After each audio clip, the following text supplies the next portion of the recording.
On blast. This is Ball on Blast, part of the On Blast Podcast Network. Available on iTunes, Spotify, SoundCloud, and YouTube. If you like it, then subscribe and tell your friends. Holla. On blast. Thank you. You're far too kind for tuning in once again to a little thing we like to call the Ball on Blast Podcast. As always, my name is Sheldon Alexander. I'm joined by my guy, Andrew Webster. Webby, what is good? Yo, we are here. We've got a play-in game in the bubble. You thought we were ready. You thought it was going to be simple. We were just going to get to the playoffs and that was going to be it. But no, we've got more meaningful basketball before we get to the 1 through 8 in both conferences. And man, I cannot wait. I've got the Blazers by a billion. I don't see the Grizz. And honestly, I know that we were both patting ourselves on the back the last week because of our amazing predictions in the West and how well, I thought the Suns were going to surprise a lot of people, and that's exactly what they did. You thought the Blazers were going to rise up and take that 8th spot, which it looks like they're going to. But, man, was I ever rooting for the Nets. I was hoping the Nets were going to win that game. I wanted to see my Suns in that play-in game.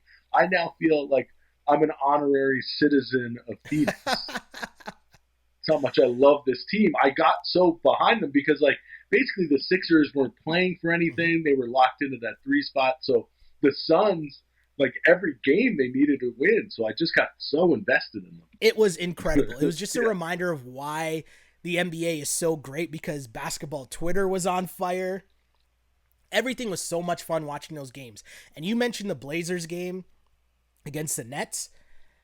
Dame Lillard, which we'll get to in a bit when we talk about the bubble awards and bubble MVP. But that game was just incredible. It was so much fun. And for the last, quote unquote, meaningful game of the regular season restart, it was so good, just right down to the wire. All of basketball Twitter was going crazy. My phone was blowing up, and I was watching a game on PVR. I was a couple minutes behind, and it was so funny because my phone would buzz, and I'm like, wait. My first response would be I'm watching a game on PVR, because I know exactly what people are about to say. Right? Yeah. I texted you, and I was like, oh my God, what a game. And you were just like, I am about 5 minutes behind. I was like, dude, don't go on Twitter. You're like, yeah, obviously. I'm not that dumb. I'm definitely not going on Twitter. But it was so much fun, and basketball is back. We're here again on the Ball on Blast podcast, our weekly deep dive into everything NBA, both on and off the court. And of course, we're going to wrap up the bubble in terms of the regular season restart. We'll go over some MVP, who's the all bubble team. And of course, we'll look forward to the playoff matchups, which are pretty much set, as I guess by the time most people listen to this, it'll either be just before the play-in games start or, a little bit after. But basically, we're recording this before the play-in game between the Blazers and the Grizzlies. But let's wrap up the bubble first. Let's start with the bubble MVP, Mr. Andrew Webster. Who is your bubble MVP? Well, I think when you look at the viable candidates for this bubble MVP, the Walt Disney Award or whatever you want to call it, I think that it really, like you say, it boils down to about 5-6 dudes. But for me, it only boils down to 2. So I think one is obviously Dame, to bring the Blazers from where they were before the bubble started to where they are now in this playing game, and the amazing, not just the numbers that he's put up, but the moments that he's had, and making that 35-foot three-pointer part of his arsenal is insane. And then I think that the other side that you got to look at is who's the number 1 seed going into the playoffs, and that's the Milwaukee Bucks. And why are they the number 1 seed in the playoffs? That's because when Giannis plays over about 25 minutes, he absolutely destroys the competition. So I think it has to be between those two. I'd love to give it to TJ Warren. He's had an amazing run in this bubble, but it's between Giannis and Dame, and honestly, just because of the theatrics of the moment that he's been in, I got to give it to Dame. Plus, he never headbutted anybody that we know of so far. But listen, you can't listen, Giannis. it's Mo Wagner. I'm sure most of the Big Ten a couple of years ago wanted to throw a headbutt at Mo Wagner. Okay, fair enough. I agree with you. So I'm going Dame. I'm sorry. It's kind of the easy pick, the chalk pick. But when you go 51, 61, 45 or whatever in the last 3 games that you need to win to get that 8 seed, or even to just get a chance to play the 8 seed, like, it's been amazing to watch Dame. Just, you got to give it up to him, Yeah, I mean, Dame Dalla has been on a crazy run, and I agree with you. I know that, it sounds like it's an easy play just to go with the chalk pick of saying Dame Lillard, but the show that this man put on, if you think about this, and it's 3 straight games where, as you mentioned, 51, 61, and 42 with the season on the line, right, to make the playoffs. Yeah. But then add in the narrative of how he's doing it in terms of we're in this bubble where games are every other night.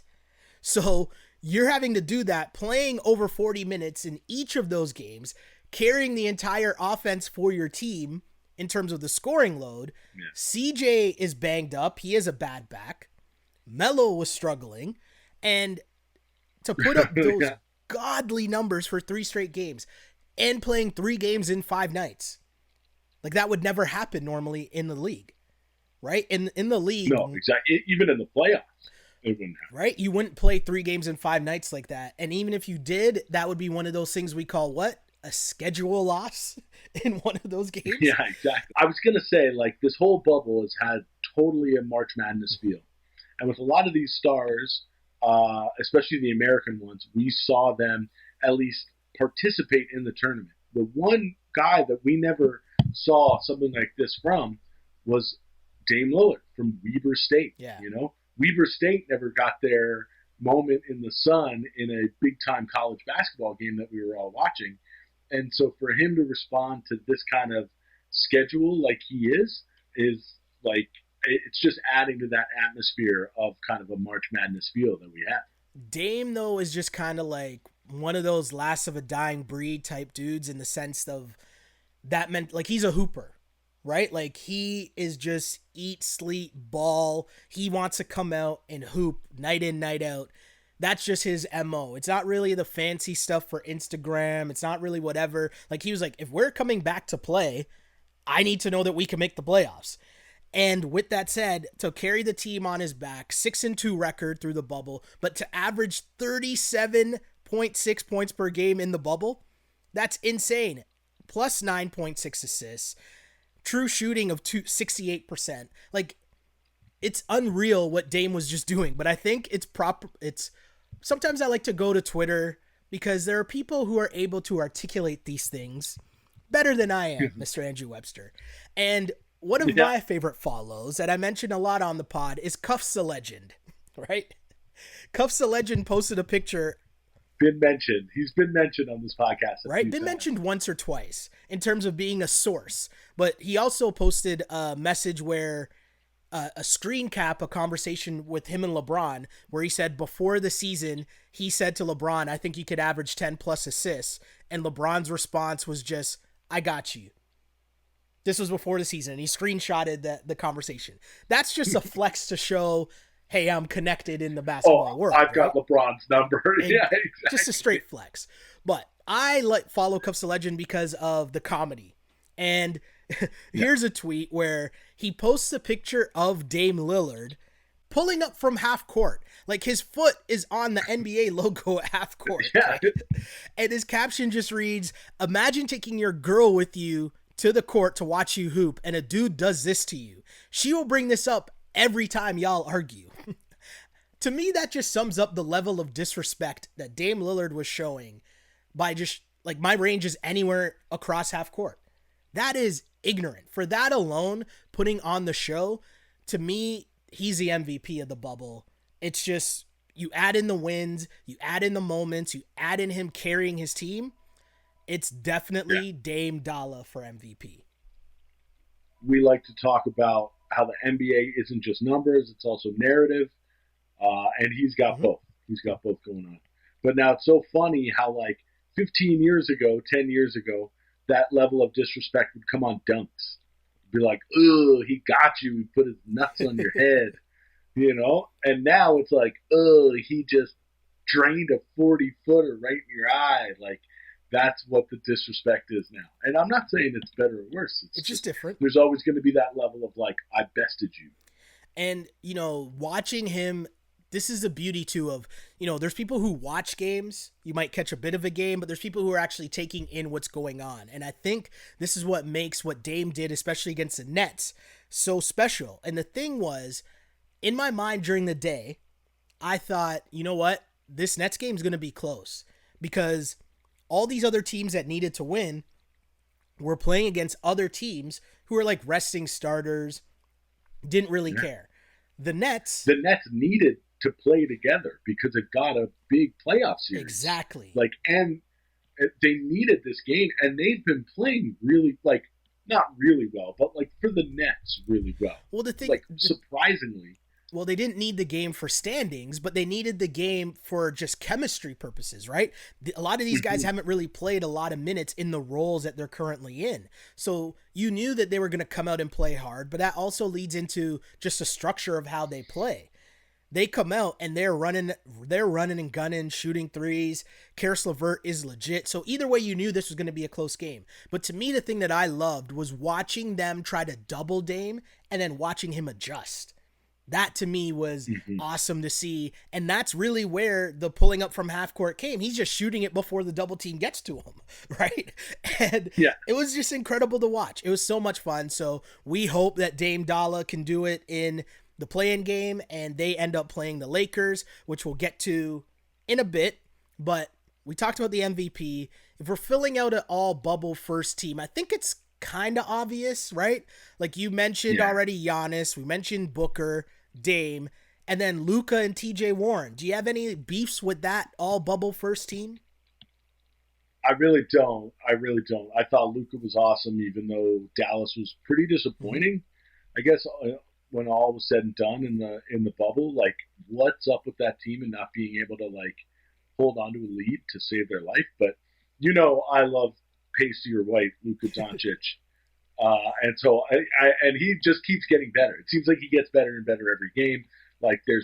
He's like Dame. A couple of times a game, I'm just like, what am I watching? This guy is just doing things that I haven't seen in a long, long time. And I think from Warren's 5-game stretch there of putting almost 200 points over 5 games, that's insane. And he came out of nowhere.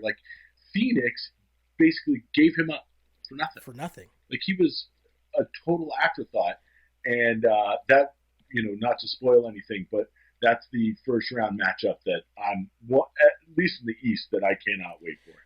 That's going to be so good. Yeah, got to give love to Dame for sure. Luka almost averaged a triple double when he was playing in the bubble, so of course he's going to get some love. TJ Warren is such an interesting just storyline because people thought if he was going to be a narrative in the bubble, it's probably going to come from something to do with Jimmy Butler. And instead, my guy came out and was just dropping 40 and 50 pieces right out of nowhere. And people are kind of like, wait, TJ Warren's that nice? It's like, he can get buckets. So TJ's been able to score since university. We've known that. Very true. Very true. Well, real basketball heads know that. Some people, it might be the introduction to, not the introduction, but the coming out party for TJ Warren, let's say, right? And then James Harden rounding things out. I think that pretty much makes sense for Giannis, rounding things out. I think that pretty much makes sense for the all bubble first team. Cause you had a lot of guys too, like James Harden didn't play all the games. Giannis didn't play all the games. What about Booker? But it was interesting to see. And overall, I think it's no Booker. No, Booker's in. Okay. I'm going Lillard, Booker, Luka, TJ Warren, and Giannis. To me, I think that's what it is. But the other part of all this that I want to give the NBA credit for, they're just such a smart league. And what I mean by that is they know how to feed the machine. There's no need to make up a bubble MVP or a bubble first team. But they do it because you're giving all these people that are just yearning for content because there hasn't been sports content for how many months, but you're giving them topics to talk about. It's genius play by the NBA, no? Now, do you think that it takes away from the regular season MVP No, award? not at all. Not at all.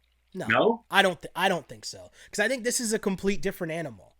And, I'll Yeah. elaborate on this a bit when we get to the Raptors, but there are so many different MOs coming in. You could have a team that, no, we need to win every single game to get in. You could have a team where we need seeding. You could have a team that won every game to get in and still didn't get in. Like Exactly. Or you could have teams that come in and their seeding's pretty much set, so they're kind of just going through the motions, right? So there's so many different loopholes that makes it different than the regular season.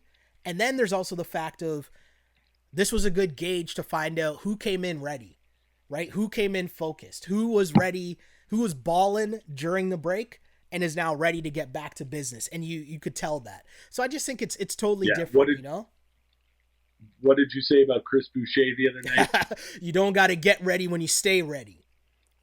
There you go. And Dame Lillard clearly stayed ready. And to round that out, Dame, you touched on this a little bit, but Dame was a storyline from the get-go because he was very vocal about not coming into the bubble without a chance to make the playoffs. Without a chance. And yeah, that's right. He was on that call. He was one of the guys on that call. But to be that forceful in saying that beforehand and then backing up that talk, hey, just give me a chance.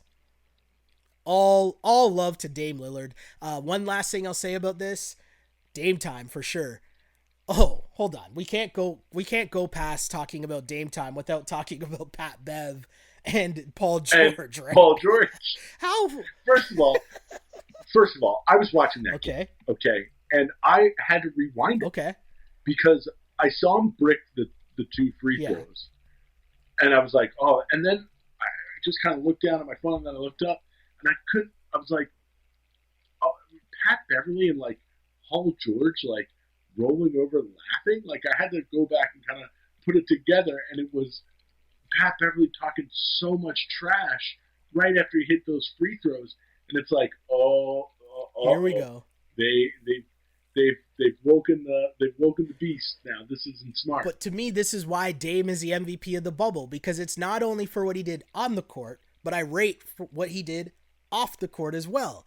So I like that he flipped the narrative of them laughing at him and mocking him for missing the clutch free throws.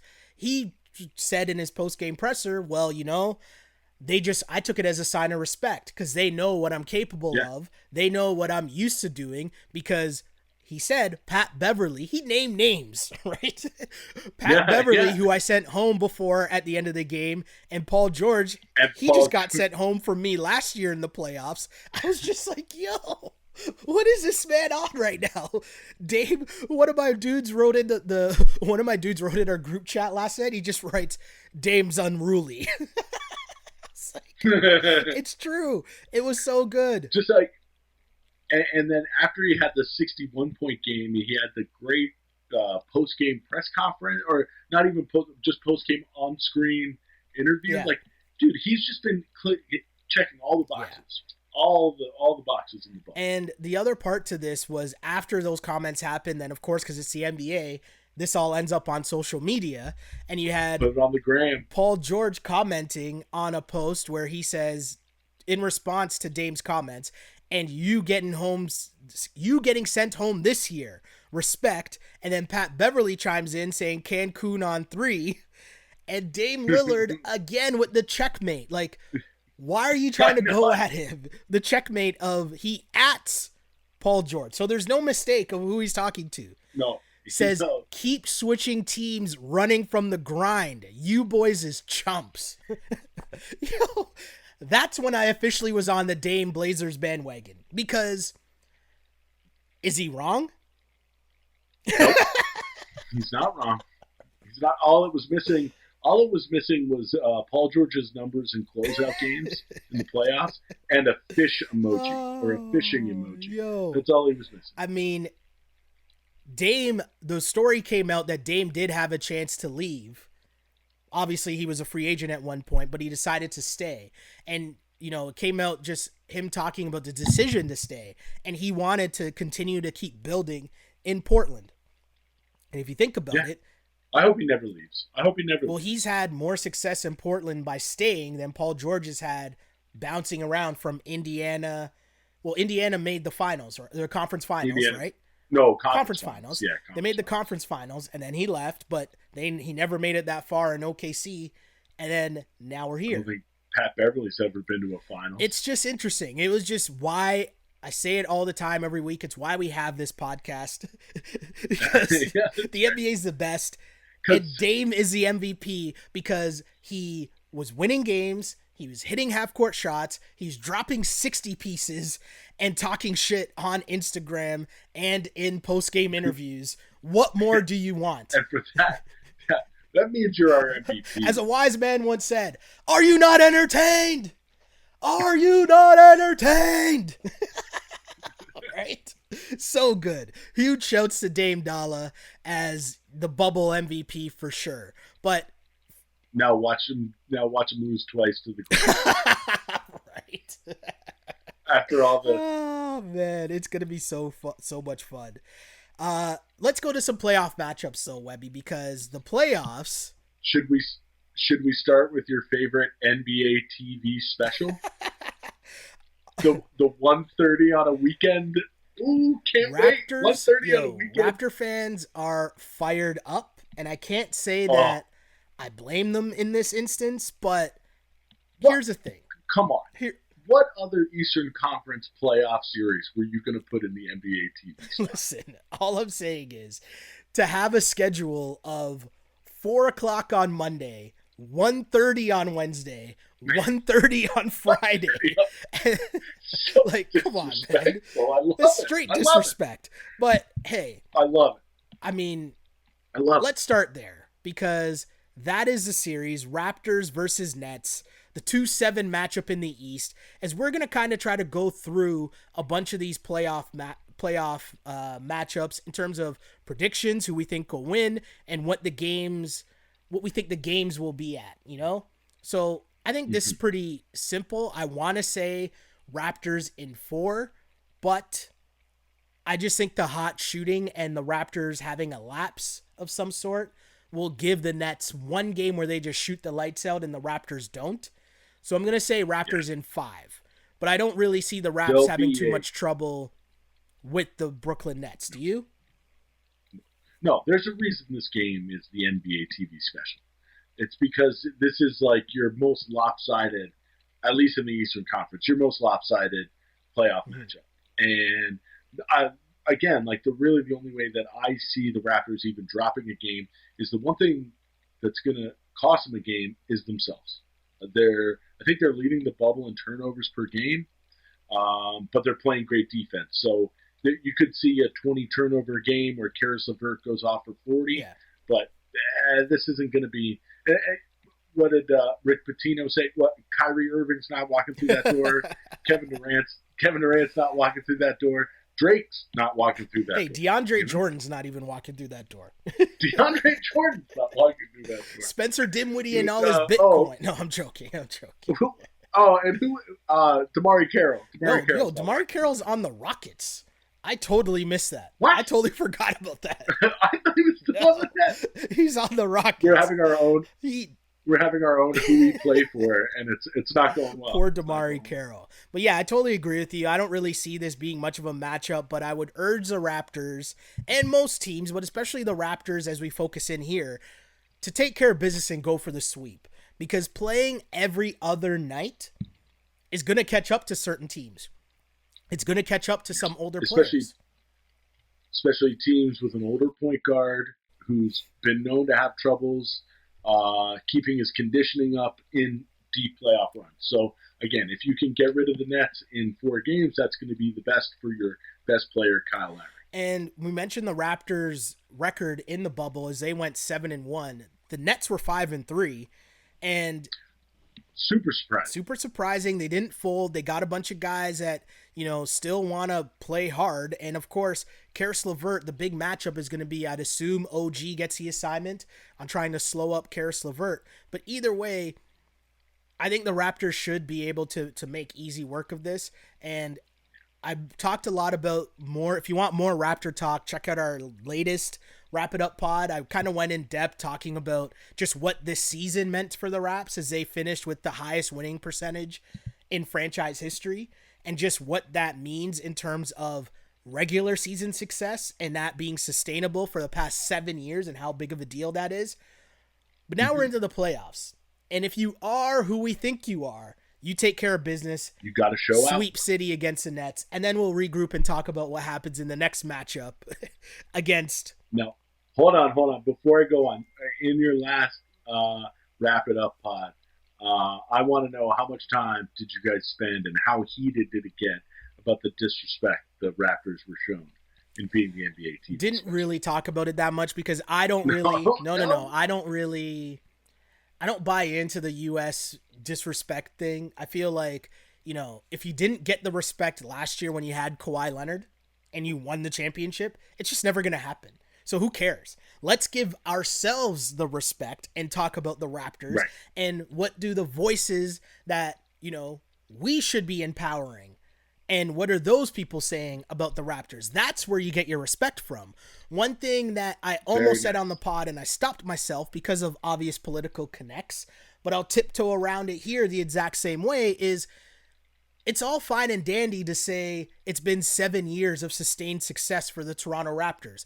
But while a lot of places continue to complain about the lack of coverage or the lack of respect the media gives them in the States, I would ask the question, simple question, and I'm not asking you to answer this because I'm not going to answer this with the microphone in front of my face.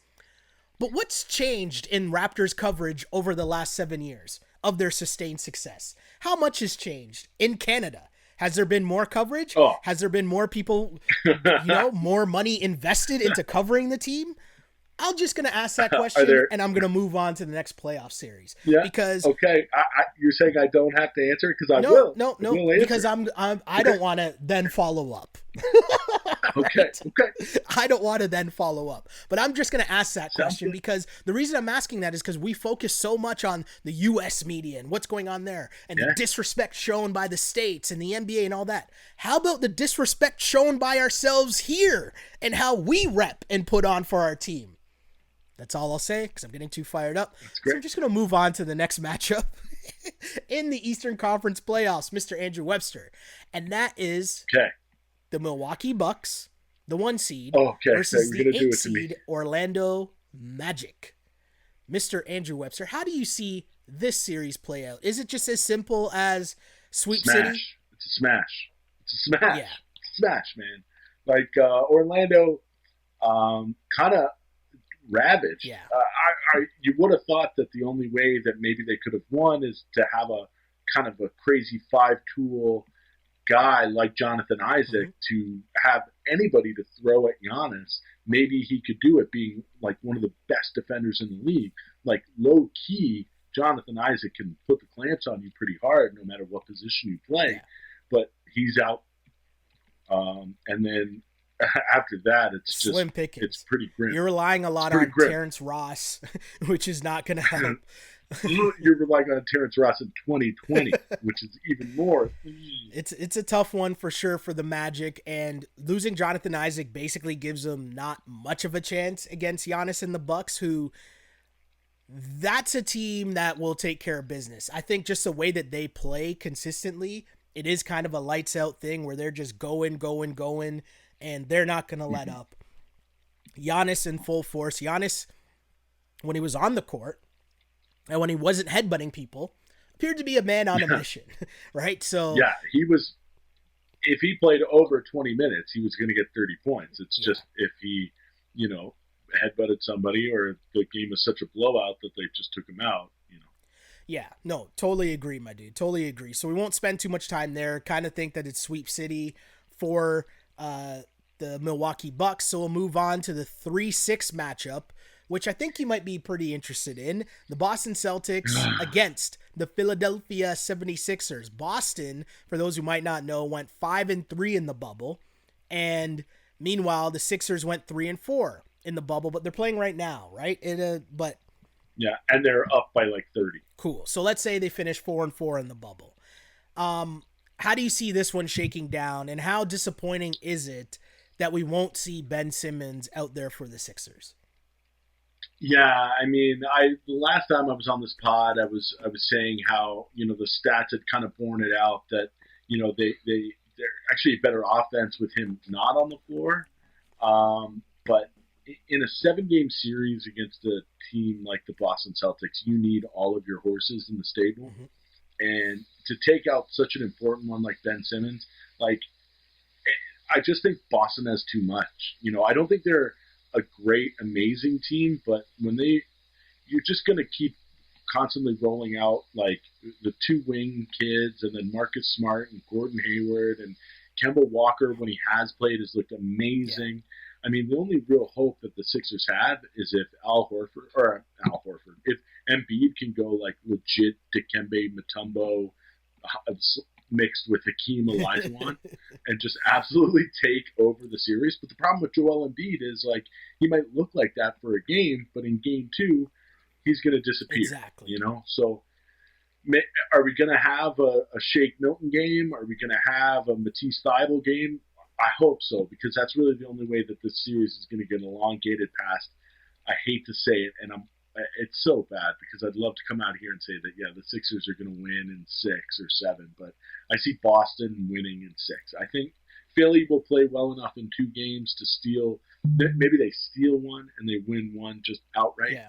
But man, the coaching, the coaching definitely favors Boston. The wing play definitely favors Boston. The guard play definitely favors Boston. The only thing that really the Sixers have is the big man. So hopefully he comes out and shows out and goes absolutely nuts. But this one I see Celtics in 6. Yeah, I'm gonna give you here Boston in 5, and the reason why I think Embiid will have the one game where he's just unstoppable, because if there is one weakness for the Celtics, it would be forward play. It would be the center spot. And even as you look forward to the next matchup, if the Celtics end up facing the Raptors, one of the things you could see is Serge and Gasol playing in the front line just to slow down the game and really pound the post, right? But if the Celtics were to lose to the Sixers, we talk about it all the time. We say Shaq numbers, right? And that's basically from prime Shaq in the playoffs. He was putting up like 30 and 20s, 40 and 20s in the playoffs, when need be, night in, night out, like just going to work. That's kind of what we talk about now, what we would like to see from Anthony Davis, which we'll get to in a bit. But Joel Embiid, if they have any hope, he has to put in mega work. And I don't know if he can do it. As you said, he might do it for one game. Physically, he can do it. Yeah. Physically, he can. Yeah. Like, can he get himself over and keep himself motivated and in the series? I hope so, but I don't know. It's tough. Man. I don't know, because there just seems to be something off with this team. Because I think even without Ben Simmons, if you told me that team still starts Richardson, right? You're telling me you still have Richardson, who's a solid NBA starter. You still have Tobias Harris, Al Horford, and Joel Embiid. That team should be able to give anybody in the East a go. The reason why everyone's so hesitant. You watch them once. You watch them play together, and there's just something off about that team. That the chemistry's off. It just, something's there that's weird. And Joel Embiid kind of alluded to the locker room being a very different place without JJ Redick and Jimmy Butler. But we also know those guys had issues when they were there as well, in terms of Brett Brown. So there's just a lot going on in Philadelphia, and it might be better in the long term if they do lose 4-1 in a series, and then you let Brett Brown go and let some other coach with fresh eyes come in and put their spin on it. And I was watching some Sacramento Kings. Don't ask me why, but man, would De'Aaron Fox and Buddy Hield look great in 76ers uniforms. Yeah. It's just super interesting. And if Ben Simmons becomes healthy, do you consider trading one of them? There's just a lot of question marks there. Whereas to me, if I look at the Celtics, if Kemba Walker is healthy, that's going to be how far Boston goes in the playoffs. It's going to depend on the knee of Kemba Walker. So we both are taking the Celtics there. So let's move on to the 4-5 matchup, which this is the one. Well, the headliner here is TJ Warren versus Jimmy Butler. But let's be serious. The two teams, Pacers, who went 6-2 in the bubble, against Miami Heat, who went 3-5 in the bubble. I'm going to ask you this, Mr. Andrew Webster. Which way do you see this going? The Miami Heat or the Indiana Pacers? This should be the best series in the East. Yeah. Well, the thing is, it's so funny with the Heat because I don't think that their bubble record really portrays, really says a lot about what this team is, because I just think that every game it seemed like this guy's not playing, these two guys aren't playing, oh, this guy is now playing. Now, there was such a revolving door with that roster. Meanwhile, the Pacers, they got Brogdon back after like 2 games, but got him into that lineup pretty well. They were pretty consistent through their games. Yeah. It's kind of that consistency against not really being sure, right? So that's why I just think that these two, and the two styles of the teams, like the Pacers playing really well offensively, the Heat being amazing defensive team. It's just going to be great. Yeah. Like, not just because the TJ Warren, Jimmy Butler thing, which we're all crossing our fingers. There's going to be a lot of shit talking going on online and in press conferences. Yep. But like the other big X factor in this one is Oladipo, right? Yeah. So he's been playing well. Yeah, as he gets acclimated back into the lineup, Indiana just has a bunch of different pieces that even without Sabonis, they're able to sustain and still be a really good club. And someone was chirping me earlier on our Raptors pod about the Heat being my favorite team because I keep bringing them up in terms of thinking they could win the East. The reason for that is because they have dudes that you would want to go to battle with in terms of Jimmy Butler, Jay Crowder, Iguodala, even Dragic, right? Like, I'm just talking about dudes that have been in playoff battles before. Oh, yeah. Right? And so then you add in Bam and all the young bucks, Tyler Herro, what's my guy knocking down the threes? The other white guy knocking down the threes? Why am I drawing a blank? Duncan Robinson. I was about to call him something completely different. Wait, that's not his name. But yeah, Duncan Robinson, even Kendrick Nunn has been pretty good, but they got just such a good mixture of youth and experience and great coaching. That's why I really have to lean towards the Miami Heat in this series. But I see it going the distance. I would say, too, like, this is going to be maybe our best coaching matchup of the first round, too, because I think that what Nate McMillan has done with this Pacers team, especially in the bubble, has been fantastic. And I don't think that he gets enough credit for being as good as a coach as he is. Yeah. And then the other thing is that the Pacers have the ultimate X factor. Yeah. TJ McConnell. The other TJ? Listen, TJ McConnell, he's the man. Mic him up. Like, I'm telling you, when the Sixers didn't re-sign him and let him walk, I was like, this is going to be a problem. Because TJ, listen, as backup point guards go, you won't find a better one in the league. All right, no problem.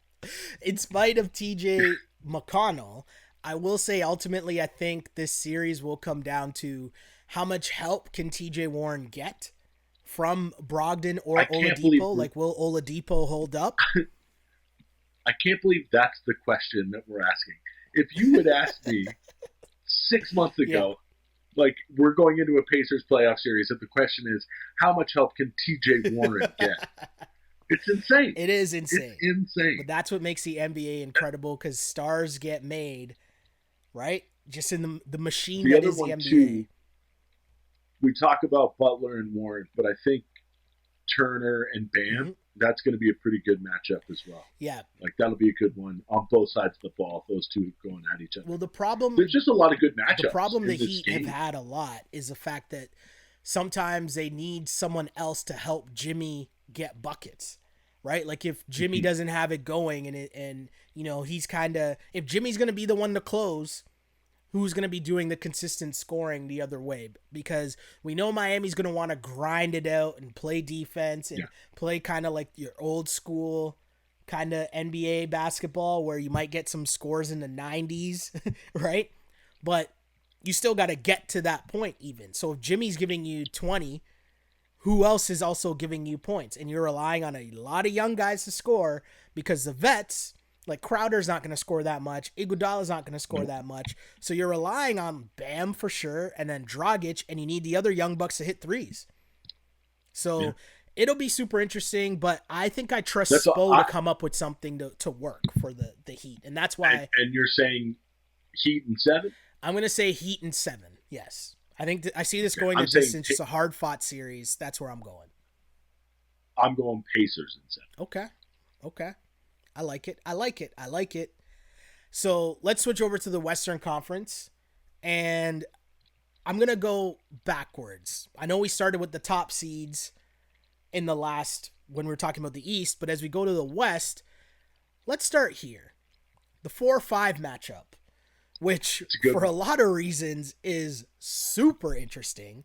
But first, most notably being the fact that in the offseason, there was a pretty big trade that happened between the Houston Rockets and the Oklahoma City Thunder, in which the Oklahoma City Thunder traded away Russell Westbrook to the Rockets for Chris Paul and a whole bunch of picks.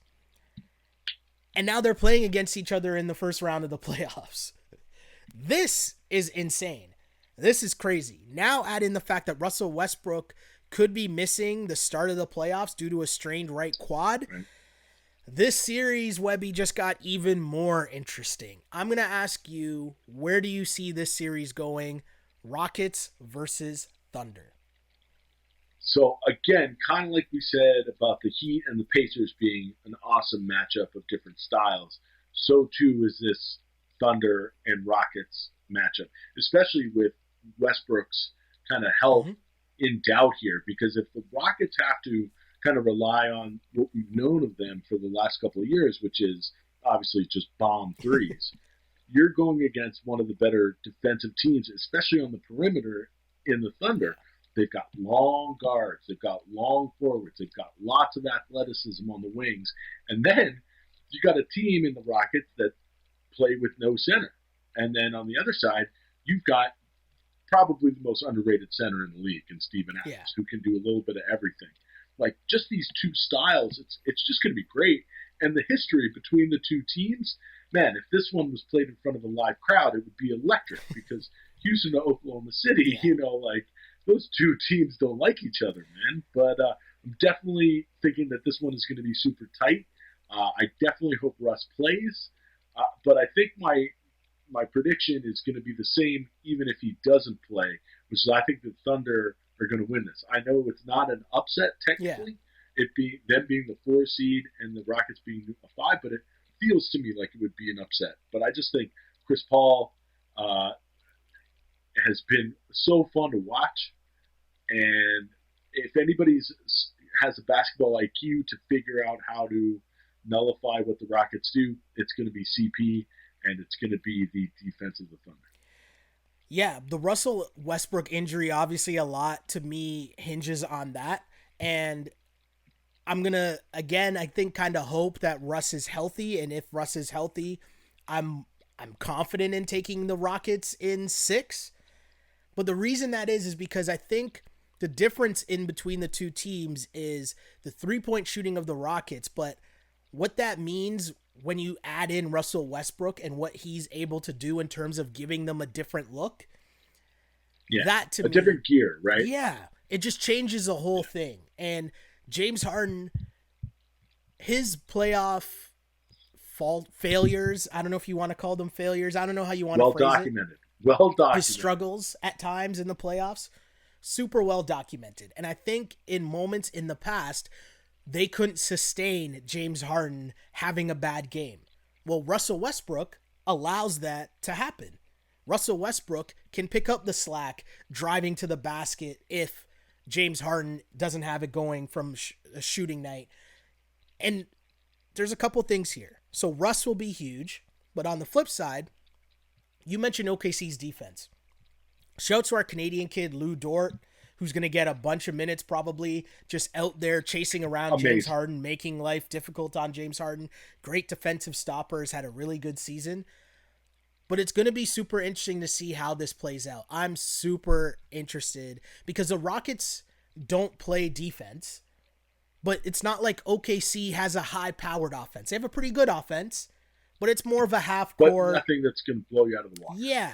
So if the Rockets are firing on all cylinders, it could just be a game where they win based off the math, right? Of them just shooting more threes than the Thunder can keep up with. But that's where it comes down to your man's Chris Paul. Yeah. And if I'm the Rockets, that's the part that scares me. Because Chris Paul is already a gamer, but now you're giving him the added motivation of y'all didn't think I was good enough. That's Woo. right. And like I say, it just, like, say what you will about Chris Paul, his playoff failures are also well documented, but just a bigger brain in the NBA in terms of what's going on the court, there isn't. Yeah. Like, Chris Paul is basically like having another coach out there on the court, and with all these young guys and him directing the play, whether it's on offense or defense, against this style, I could see this being a big kind of stumbling block for the Rockets. That's why I am taking the Thunder in 7. Yeah, I just think that the chess pieces, man, I mean, I got Rockets in 6, you got Thunder in 7. It's going to come down to coaching and the chess moves because it's, as you mentioned, Steven Adams versus small ball. Who's going to win that battle in terms of can you keep Steven Adams on the floor? And then it's about injury concerns.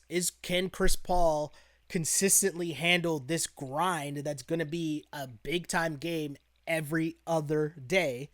And then the injury to Russ. So there's a lot of things that can like change this series drastically one way or the next. But either way, it's going to be a lot of fun because there's so many storylines. I can't wait to see how that one plays out for sure. And yeah, it's a good one. That's like, honestly, other than the 1-8 and 2-7 in the East, these are all pretty good. Yeah.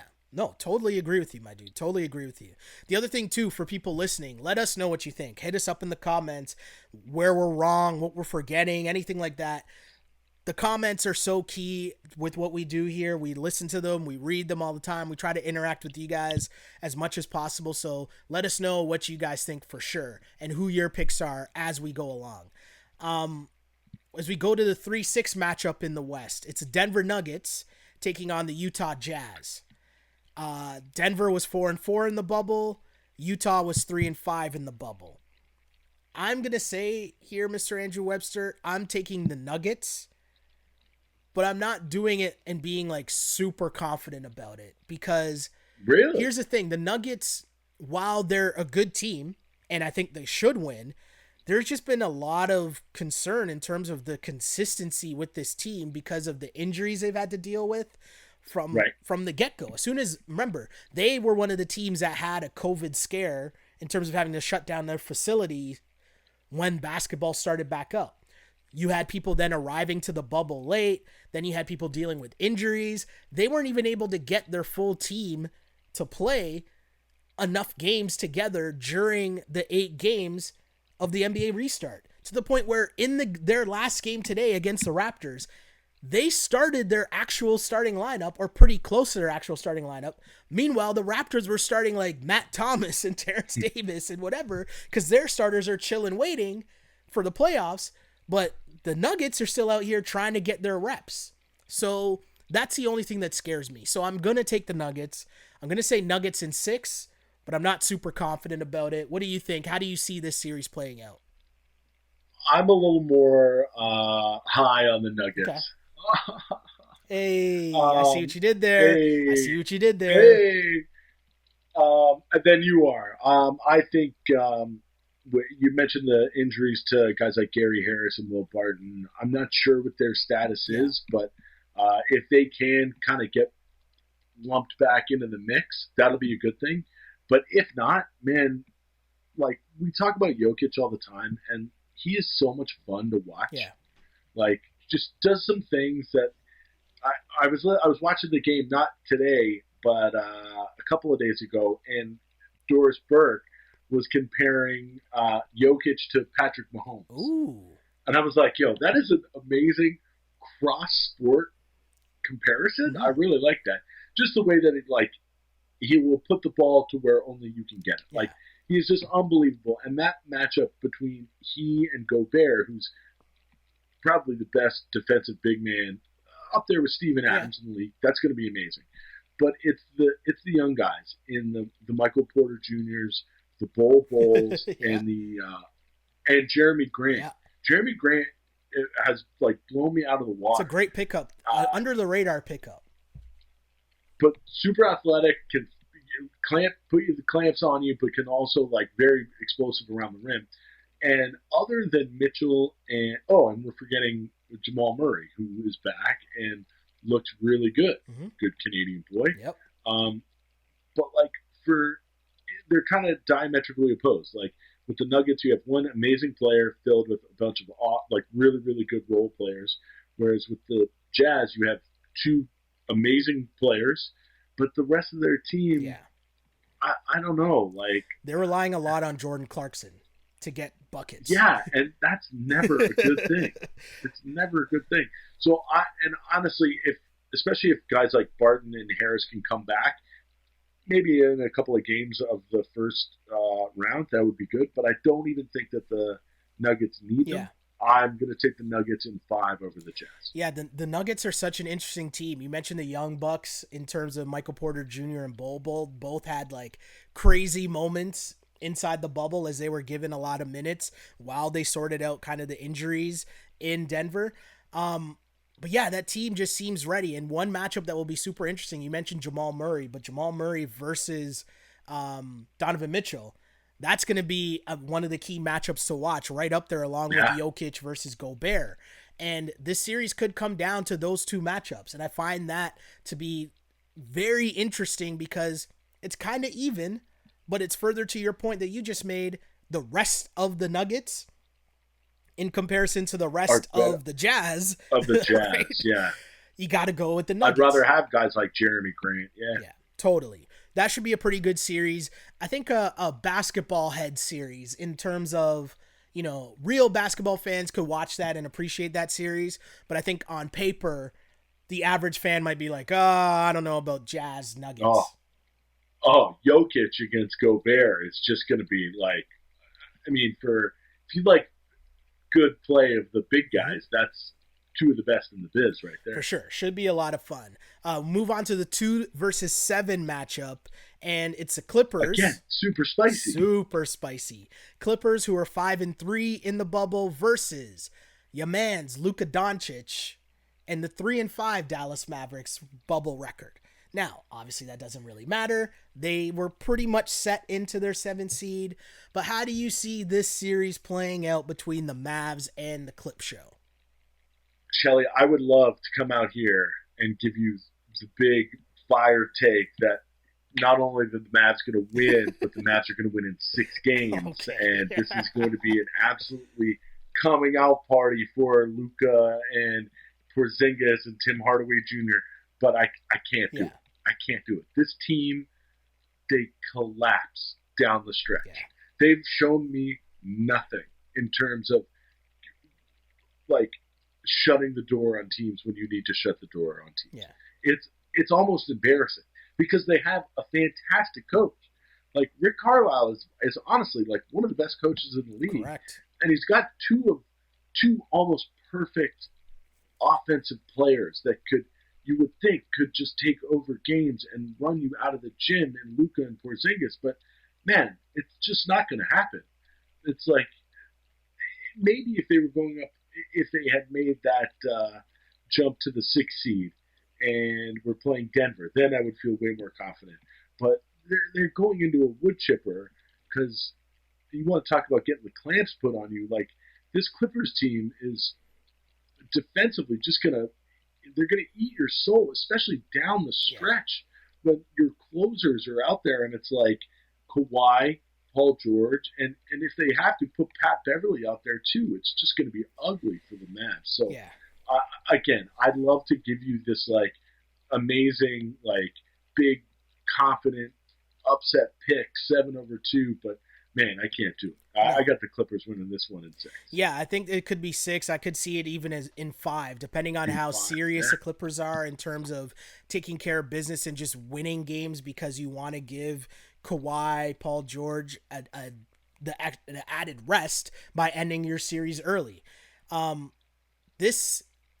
think this series will personify the fact that the Mavs are probably 2 years away from being 2 years away from being a championship contender. Luka is nice, but I think in this series where it's going to be either a heavy dose of Kawhi or Paul George, you would assume, or both, right? Or both. You know? It's going to be interesting to see how he handles that pressure of having to go against a top line defender every night for 7 straight games or whatever the playoff series lasts.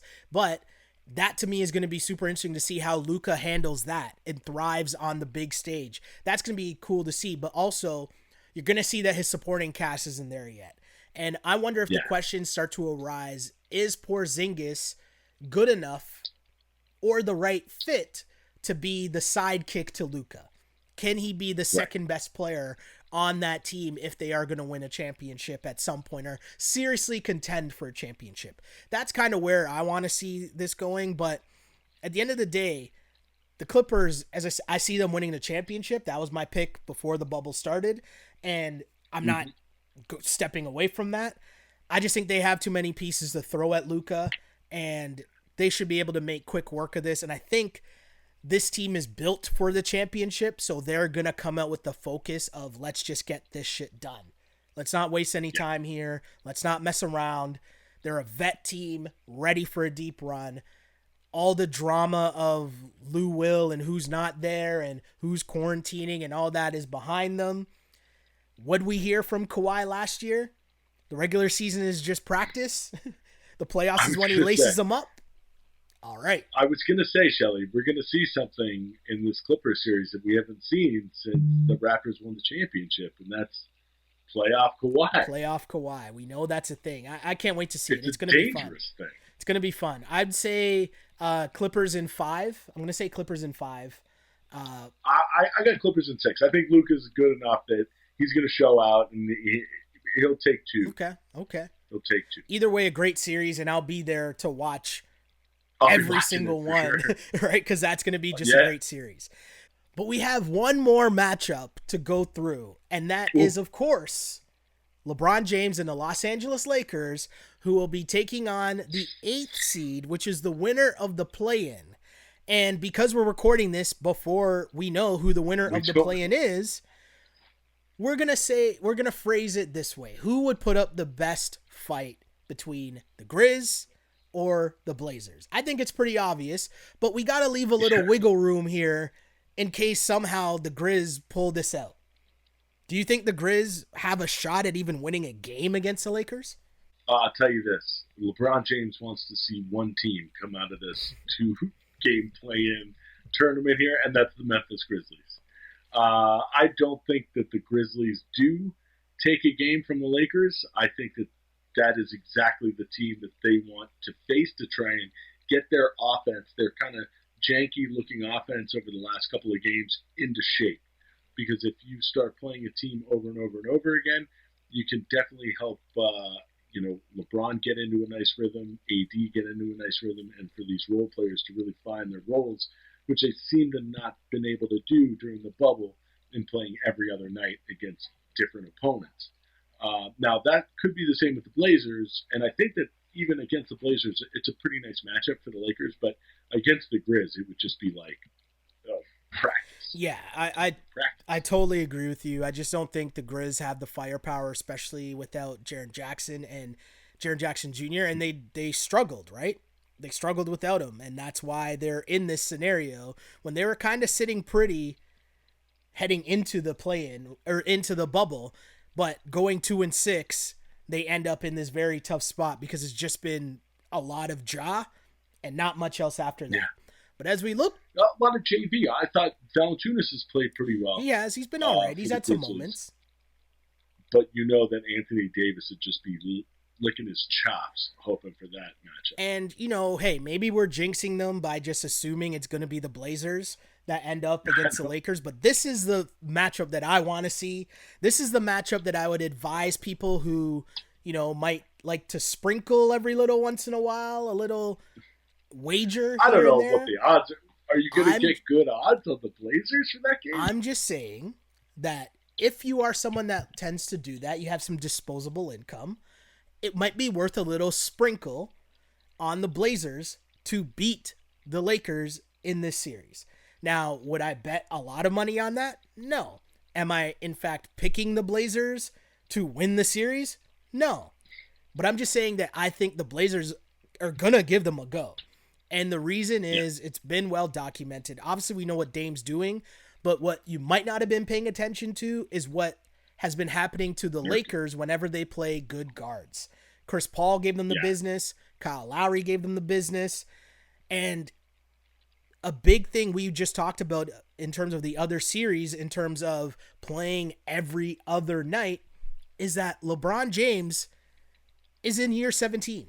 Okay? So asking LeBron James to come out and do what we've seen from LeBron James night in, night out, but now do it every other night for the next 2 months, that's a lot to ask for. So it comes down to Anthony Davis. They're going to go as far as Anthony Davis continues to put up the Shaq numbers that I alluded to earlier on in the pod. And I just don't know if he has that beast in him. I referenced that KG thing the other day where KG says you either have it or you don't. You can't go buy heart. It's either in you or you don't. You can't go to the store and buy a 6-pack of Beast. It don't work like that. Does Anthony Davis have it in him to go in, night out, and put in the mega work that LeBron James expects him to have and put in and night out? That's going to be the interesting part because I know who does, and that's Dame Dollar. So it's Dame time. I can't wait to see this series. I hope the Blazers win so we get this series because there's going to be at least one game that Dame just drops 50 and they win. Nuclear. Yeah, he goes nuclear. I mean, I'm completely in lockstep with you with this.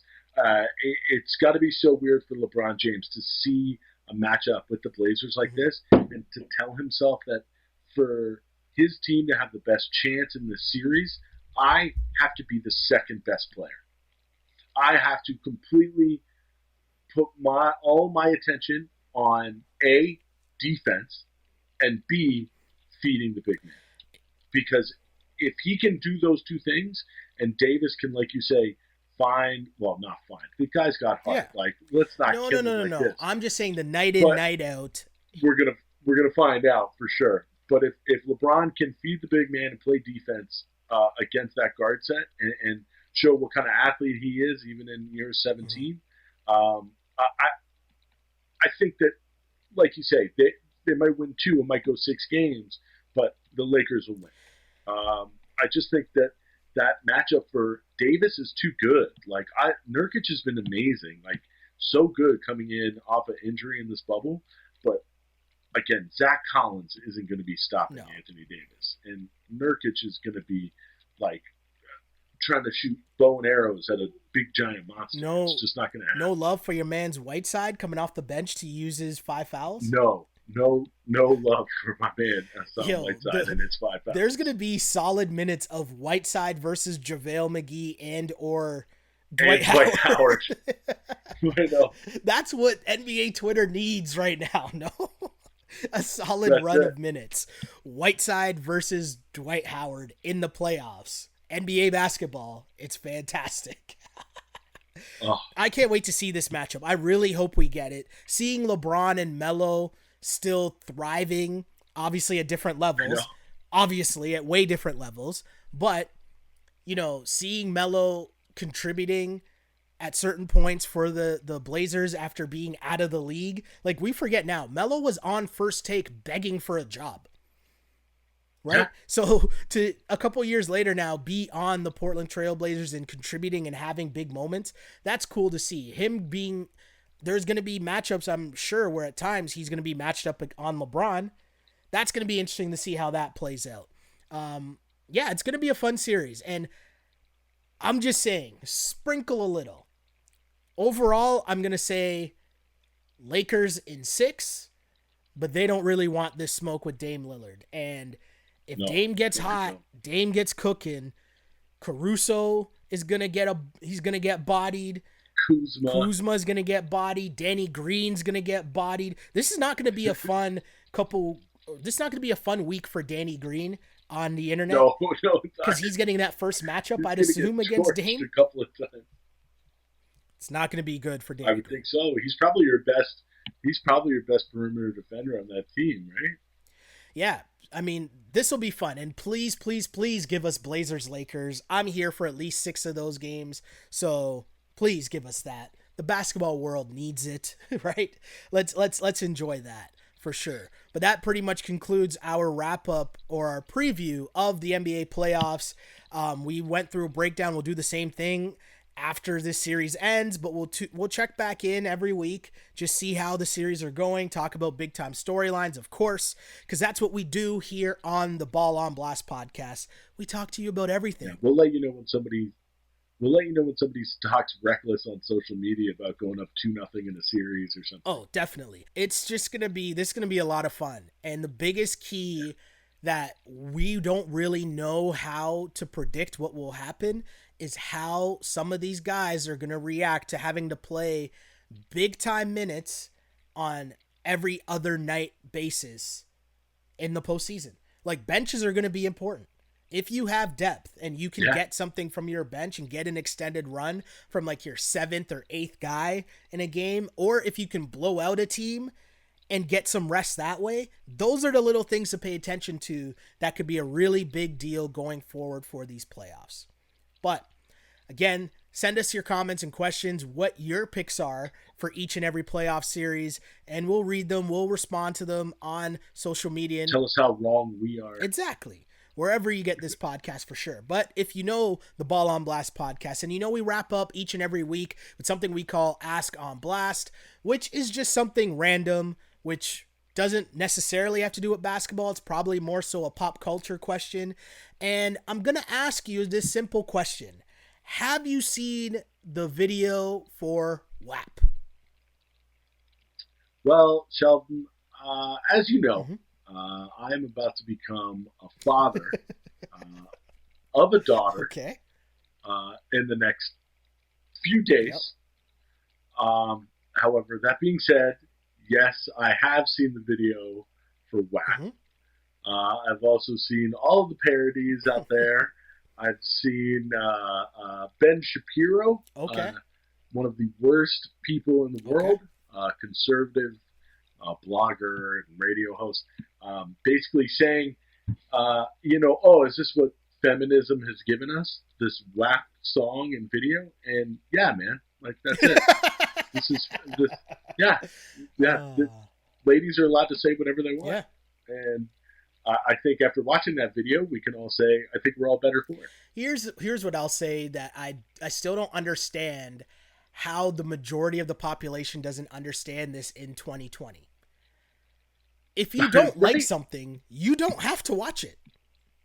Nobody forces you or your kids to go find this video. You don't have to watch it.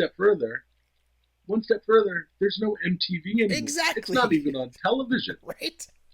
So in this era where you choose exactly what you want to consume, whenever you want to consume it, if you don't like it, you don't have to watch it. It's really that simple.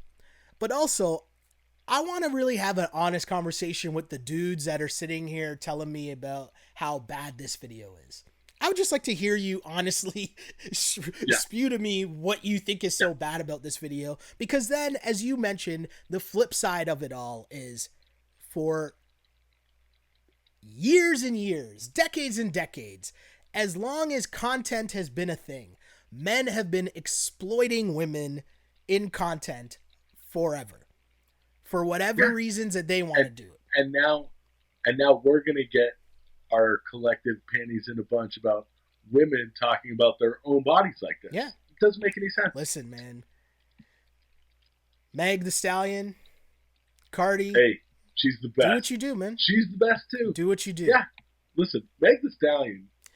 She has bars. Up and down here. She has bars. But she has bars. Right? 100%. She can spit and rap. Like, you could say whatever you want about, and we're of a certain age, so we remember when, like, Lil Kim first burst onto the scene, and like the moment in time that was, right?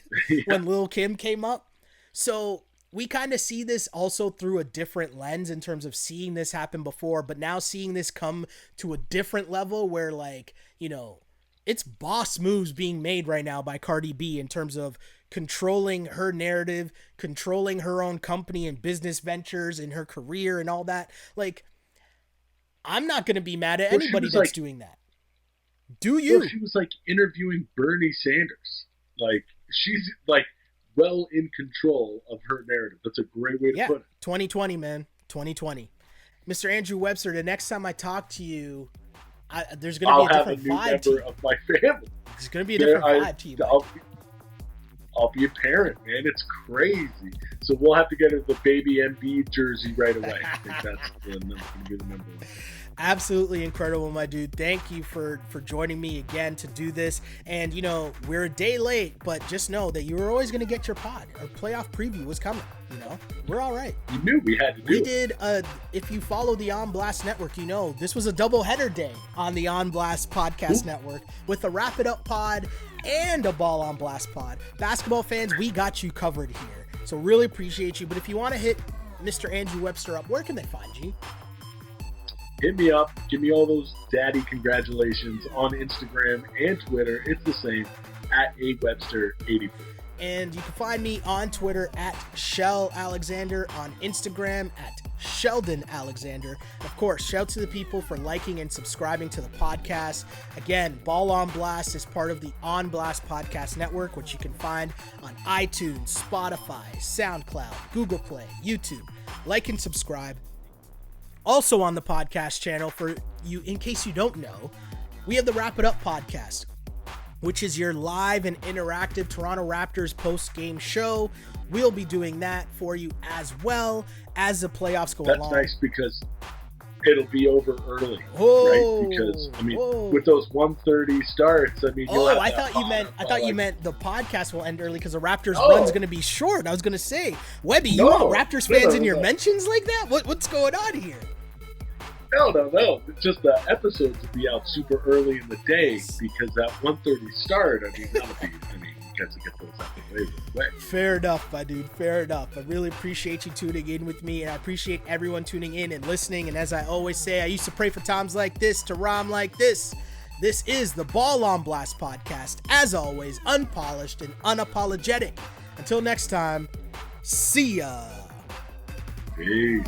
This is Ball on Blast, part of the On Blast Podcast Network, available on iTunes, Spotify, SoundCloud and YouTube. If you like it, then subscribe and tell your friends. Holla.